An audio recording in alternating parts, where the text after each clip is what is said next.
A ver, ¿cómo queda el liderazgo de la Cumbre de los Pueblos cuando aquellos líderes políticos que la han impulsado históricamente están seriamente cuestionados? Son líderes de izquierda que se proponen como un modelo alternativo al modelo económico tradicional en la región, y hablamos, por ejemplo, de Nicolás Maduro, un dictador y cuyo gobierno es acusado de ser un cártel del narcotráfico. Cristina Fernández de Kirchner, acusada o en un proceso por lavado de activos, acusada de asociación ilícita para delinquir, de encubrir a los terroristas que ocasionaron el atentado de la AMIA. Lula da Silva preso por corrupción. El señor Correa también acusado del mal manejo del tesoro, de la deuda pública, y bueno, ya conocemos aquí a Ollanta Humala, que está preso preventivamente también por un tema de corrupción. ¿Cómo queda el liderazgo de la Cumbre de los Pueblos? ¿Cuál es la imagen que dejan estos líderes que se pregonan como los abanderados de un modelo económico alternativo? Bueno, mire, yo primero que nada quería decirle de que habría que actuar con mucho más cuidado al hacer esta caracterización que usted hace, ¿verdad? Digo, Lula da Silva ha sido puesto en prisión y hay enormes dudas acerca de la evidencia que hay en su contra como para enviarlo a la cárcel. Esto lo dice la muy prestigiosa Orden de Abogados de Brasil, que es una institución que ha tenido una larga trayectoria de protección de los derechos humanos. No son necesariamente partidarios del PT ni de Lula, pero reconocen las debilidades del debido proceso. En el caso de Correa no hay absolutamente una sola prueba que lo puede inculpar. Sin embargo, ha habido un linchamiento mediático del señor Correa, y yo creo que si hay algo que tenemos que defender es el debido proceso, Pamela. No puede ser que porque hay una acusación, porque así como hoy acusan a Correa, mañana la pueden acusar a usted, ¿no es cierto?, de un delito y usted quede indefensa. Tenemos que atenernos a la regla del derecho. El derecho es cuando hay pruebas, y si hay pruebas efectivas, las personas tienen que ir a la cárcel, pero no se les puede, verdad, condenar preventivamente como desgraciadamente se hace en muchos casos. El caso de Nicolás Maduro, se dice que es un dictador muy especial porque rige un país donde ha habido más de una elección por año. Yo le pediría que veamos que otro país de América Latina y del mundo ha tenido elecciones de ese tipo, monitoreadas permanentemente. ¿Cómo definiría usted, si me permite, señor Morón, cómo definiría usted entonces el régimen de Venezuela, de donde ha habido un éxodo de 2 millones de personas huyendo de la crisis humanitaria y económica, donde la prensa es reprimida, donde la fuerza se utiliza para perseguir a la prensa independiente y una prensa acallada por la bota chavista?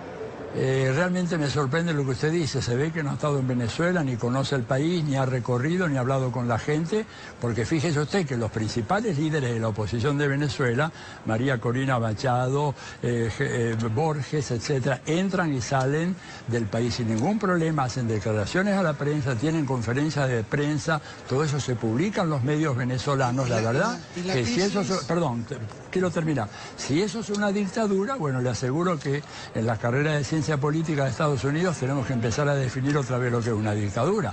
Yo creo que acá hay una visión muy estereotipada que no ayuda para nada. Y en cuanto a los emigrantes, les digo, probablemente, no sé si el número de ese 2 millones me parece un número muy exagerado, en todo caso es menor de la cantidad de gente que huye de Centroamérica, México y Colombia yendo hacia los Estados Unidos o hacia otros países a buscar refugio por la crisis económica. Entonces seamos equidistantes y veamos, ¿hay gente que está saliendo de Venezuela? Sí. ¿Hay una crisis económica en Venezuela? Sí. Pero miremos el otro lado también. Expliquémonos por qué hay millones que también están saliendo de Centroamérica y México y que están jugándose la vida para entrar a Estados Unidos. ¿Definiría una democracia? En Venezuela, usted ha hablado de elecciones sucesivas, Juan Carlos, perdón. Sí. El señor Morón nos hablaba de elecciones sucesivas en Venezuela.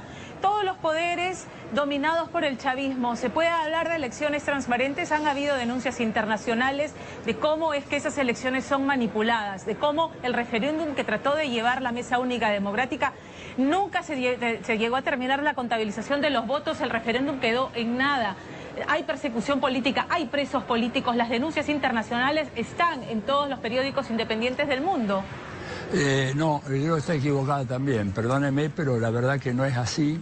En todo caso, yo digo, esta es una opinión, yo le doy la opinión del expresidente de Estados Unidos, Jimmy Carter, que dice exactamente lo contrario a lo que dice usted, y él preside una fundación, la Fundación Carter, que se dedica a estudiar este tema, y él ha dicho que el sistema electoral venezolano es más transparente y confiable que el de Estados Unidos, primero.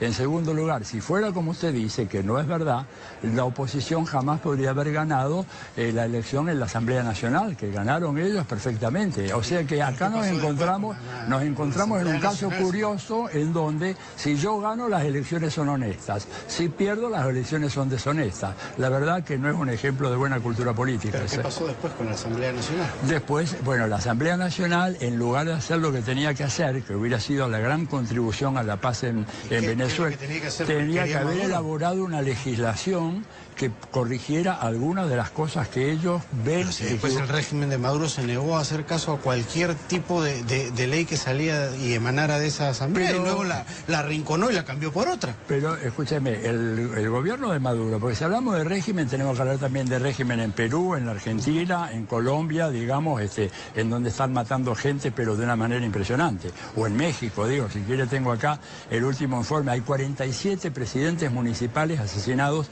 en México. Eso parece no ser noticia, parece que acá... Bueno, claro, y eso es obra de narcotráfico, sí, pero, ¿no es cierto? Pero no veo yo la denuncia en contra del gobierno mexicano diciendo que autoriza eso, o que se queda de brazos cruzados, o que no investiga la muerte de los 43 chicos en Ayotzinapa, o las matanzas permanentes. Ya han matado 4 periodistas en México en lo que va del año, y yo no veo que nadie... parece ser que el único país en el mundo que importa es Venezuela. Que Venezuela tiene sus problemas, pero claro que sí, es innegable. Problemas económicos, problemas políticos, pero también los tiene Argentina, también los tiene Brasil. Brasil está gobernada por un señor que usurpó el poder y que tiene 3%, mira lo que le digo, 3% de aprobación popular. ¿Y por qué no le decimos régimen al gobierno de Temer? No, parece que Temer es una democracia, el único régimen, entre comillas, Venezuela. Creo que no es serio, hay que hacer una discusión realmente más medular y más de fondo. Señor Morón, vuelvo a la pregunta inicial, porque efectivamente usted admite que hay cuestionamientos en torno a todos los líderes de los que estamos hablando. ¿Cómo queda el liderazgo y la viabilidad de la Cumbre de los Pueblos? De la Cumbre de los Pueblos, dice... Mire, la Cumbre de los Pueblos va a seguir una dinámica que es independiente de los gobiernos. La gente que está ahí no necesariamente representa a los gobiernos. Yo no represento a ningún gobierno, ni muchos de los que están ahí. Creo que nosotros podemos hacer una contribución positiva a discutir algunos temas que son de enorme importancia para América Latina. ¿No es cierto? Creemos que tenemos derecho a hacer escuchar nuestros puntos de vista ante un presidente como el de Estados Unidos, que ha calificado a nuestros países como países de M. Por razones de respeto a la audiencia no voy a decir lo que el muy mal educado presidente americano dijo de Perú, de Argentina y todo lo demás. Entonces nosotros tenemos alguna opinión, no somos esa clase de países, somos países que queremos tener una vida digna. Va a ser muy difícil, es una tarea enconadísima, haga lo que haga, siempre va a tener gente que está en contra. Dilma Rousseff es una persona a la cual no le encontraron absolutamente nada y usted sabe cómo la defenestraron de mala manera, apelando a malos jueces y a malos legisladores corruptos. Usted sabe que casi la mitad de la Cámara de Diputados de Brasil está investigada por delitos de corrupción. Entonces, y esos fueron los que condenaron a esta señora, ¿verdad? Entonces me parece que tenemos que tener mucha cautela en estos momentos, no dejarnos llevar por los clichés fáciles, este es un régimen, este es bueno, este es malo. Tenemos problemas gravísimos en toda la región. Yo lo estoy viendo y creo que es importante el diálogo, ponernos de acuerdo, sin extender un cheque en blanco a ningún gobierno. Que hay un problema de corrupción en todos estos países y que hay problema de corrupción en Venezuela, pero claro hay, pero Francisco dice que hay un problema de corrupción en el Estado del Vaticano y que está luchando él contra la mafia que metió en el Banco del Vaticano. Entonces ampliemos el foco para poder hacer un análisis comparativo y viendo a ver qué es lo que podemos hacer, porque esto nos hace mal a todos, de un lado y del otro. Ok, muchísimas gracias. Bien, Juan.